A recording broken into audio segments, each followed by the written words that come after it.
Hello, hello. Rest your weary legs and enjoy a tale written by C.B. Jones.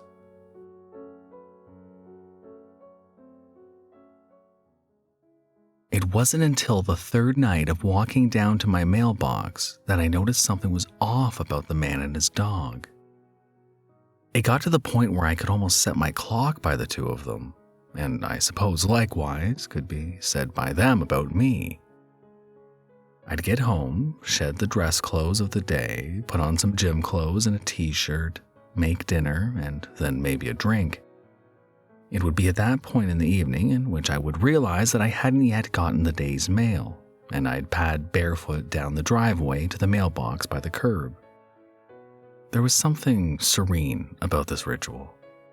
The sun would be hiding below the horizon, and the light would have that bluish evening hue to it. The kind of light that reminded me of chasing fireflies years and years ago. And the fireflies, they were starting to come out again after a long winter and cold spring. Also, after baking in the sun all day, the pavement had cooled enough to be bearable, but was still warm against the soles of my feet. It felt comforting, almost enough so for me to believe that maybe those hippies were onto something. The first time I saw them, they barely registered.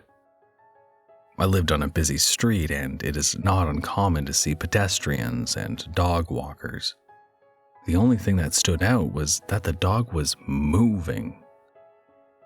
It was a shepherd mix of some kind. Marbled gray fur of medium length and ears like floppy triangles. The dog was giving the man a run for his money, the leash pulled taut, his arm flexed rigid with muscles and veins bulging. His feet slapped on the sidewalk as he stumbled forward and out of sight.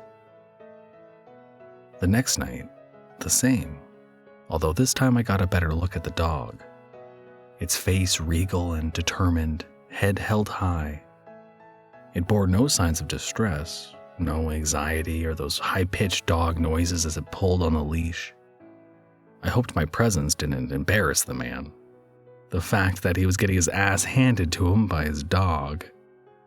He had that look about him too, his eyes a bit too wide, his brow a bit too sweaty.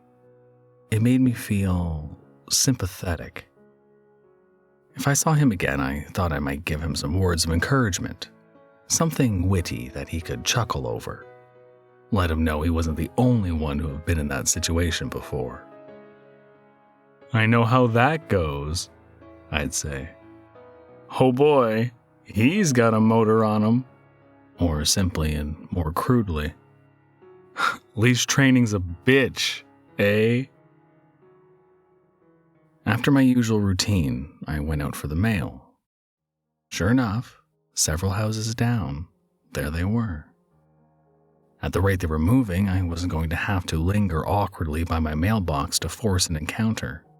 I crossed the sidewalk and was about to say my little words of encouragement, the first vocalization out of my throat, when I stopped. The dog looked at me. I'd never seen its eyes before. Eyes like glinting obsidian. Eyes that knew me. Don't. I shook the thoughts out of my head.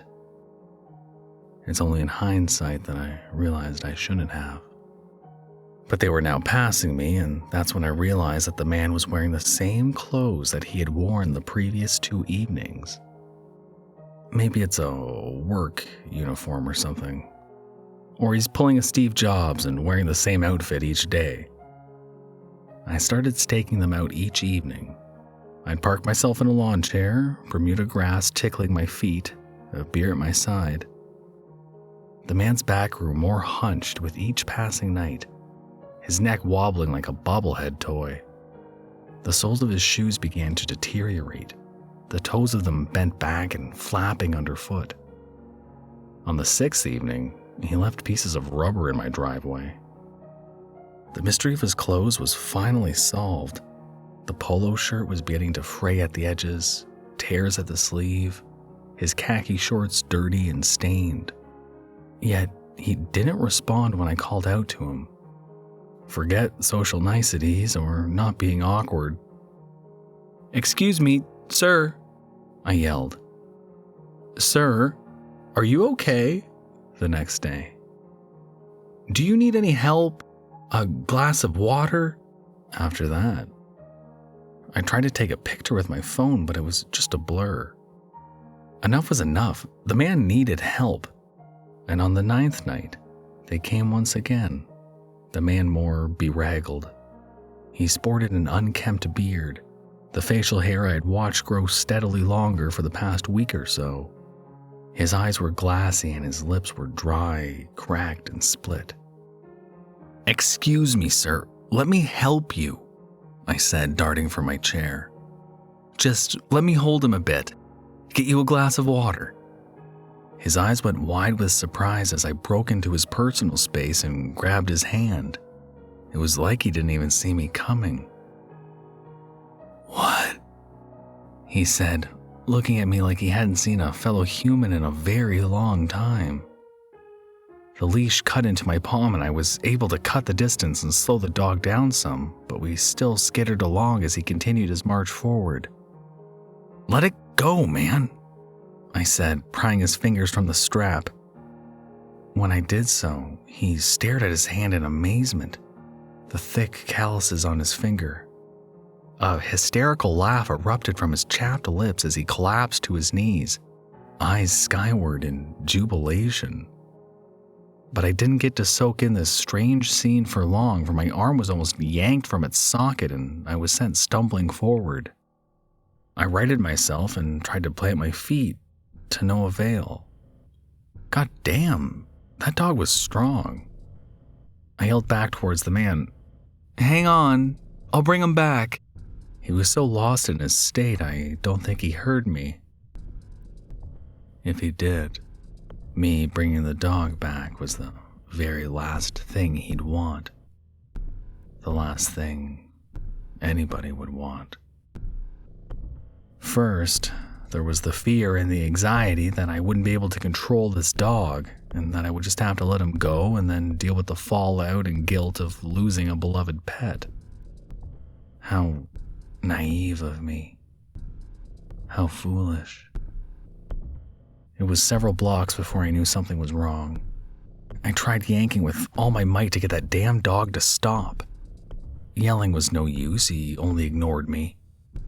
Kicking didn't work either, the leash was too long. When I tried to guide the leash around a telephone pole, he anticipated it, jerked me away. The streetlights had long since winked on, and I was really feeling anxious now. Frantic. Finally, I thought, fuck it, and went to drop the leash. See you later. How wrong I was. No matter how hard I try, I cannot let go. My fingers are locked into a tight grip around the strap, the leash an extension of my wrist and arm. I am hauled forward with the force of a boat pulling water skiers.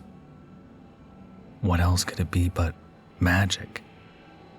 What else could it be but evil? We walk and walk and walk in a loop. It's the same day, every day.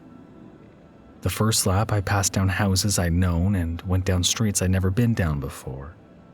And after that, it was all the same. A 12-hour lap where I passed the same places twice a day, including my old place. I wonder if I can even still think in terms of hours. I'm not sure how time works in the plane I've crossed into. All I know is that nobody seems to see me.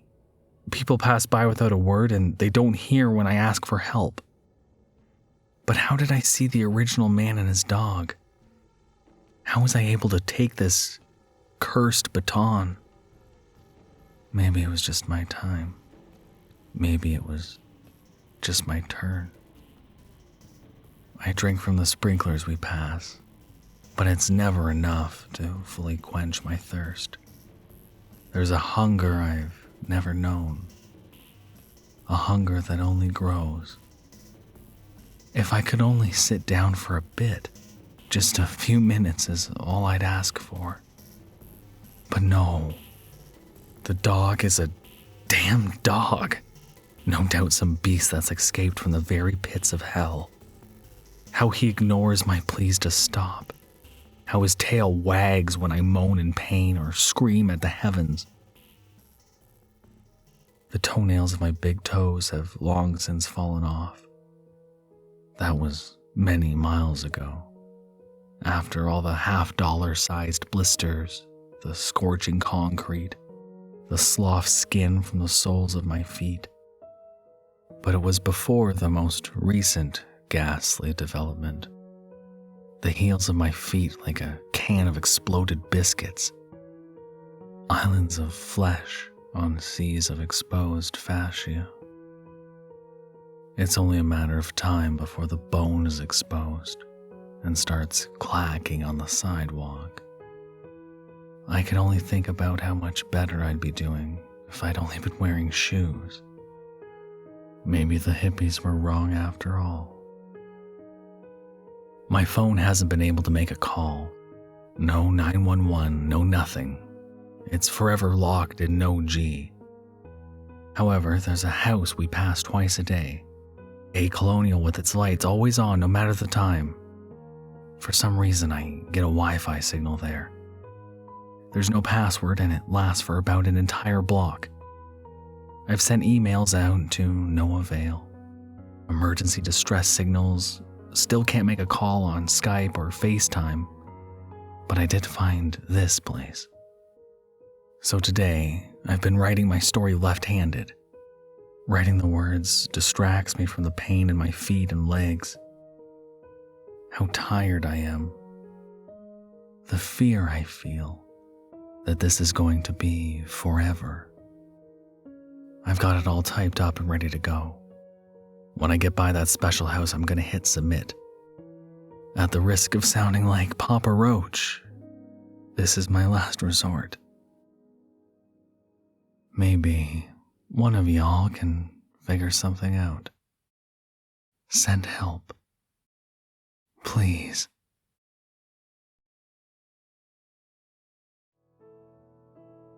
Thank you for listening. You can probably handle another horror story, right?